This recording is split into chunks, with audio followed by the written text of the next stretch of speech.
গরম পড়তে গোসাবায় চরমে উঠেছে জলকষ্ট। পানীয় জলের জন্য হাহাকার। টিউবওয়েল রয়েছে, তবে তা থাকলেও জল সেখান থেকে পড়ে না।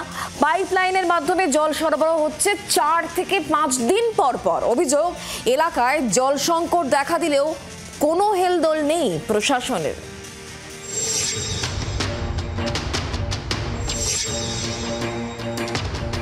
কাঠফাটা গরম, তার মধ্যেই চরমে জল সংকট। টিউবওয়েল রয়েছে কিন্তু জল পড়ে না। ভরসা বলতে পাইপলাইনের মাধ্যমে আসা জল। অভিযোগ, তাও প্রতিদিন সরবরাহ হচ্ছে না। ফলে ভোগান্তির চরমে উঠেছে সাধারণ মানুষের। গরমে পানীয় জলের সংকট দেখা দেওয়ায় ক্ষোভে ফুঁসছেন এলাকার মানুষ। এ ছবি দক্ষিণ 24 পরগনার গোসাবার।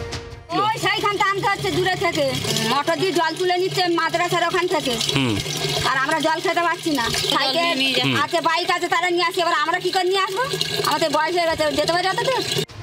গরমকালে গোসাবায় পানীয় জলের সমস্যা নতুন নয়। স্থানীয়দের অভিযোগ, এবার সমস্যা চরমে উঠেছে। যে কটি টিউবওয়েল রয়েছে সেগুলিও প্রায় অকেজো। অভিযোগ, প্রতিদিন পাইপলাইনের মাধ্যমে পানীয় জল সরবরাহ হচ্ছে না। 4-5 দিন অন্তর জল সরবরাহ হচ্ছে। ফলে জল সরবরাহের দিন পড়ছে লম্বা লাইন। কেউ জল পাচ্ছেন, কেউ আবার পাচ্ছেন না।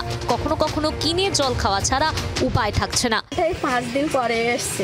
রান্নার জল, খাওয়ার জল কিভাবে তাহলে পান এখানে? প্রতিদিন তো জল আসে না। তাহলে জল আসে না, আমরা ওই জলটা নিয়ে আসি, ওই ভ্যাটের জল দেয় বাজার থেকে। রান্নার জলটা ওখান থেকে নিয়ে আসে। অত দূর থেকে? হ্যাঁ, অত দূর থেকে নিয়ে আসে। আর খাওয়ার জলটা কিনে খাওয়া হয়। স্থানীয়দের অভিযোগ, প্রশাসনকে বারংবার পানীয় জল সংকটের কথা জানানো হলেও সুরাহা হয়নি। সমস্যা সরকার কি দেখে ঠিকভাবে? না, সরকার যদি দেখতো তাহলে জলে টানা হয় আর কষ্ট হয়। পানীয় জল সংকট কবে মেটে সেদিকেই তাকিয়ে রয়েছেন গোসাবার মানুষজন। প্রসেনজিৎ সরকারের রিপোর্ট, জি 24 ঘন্টা।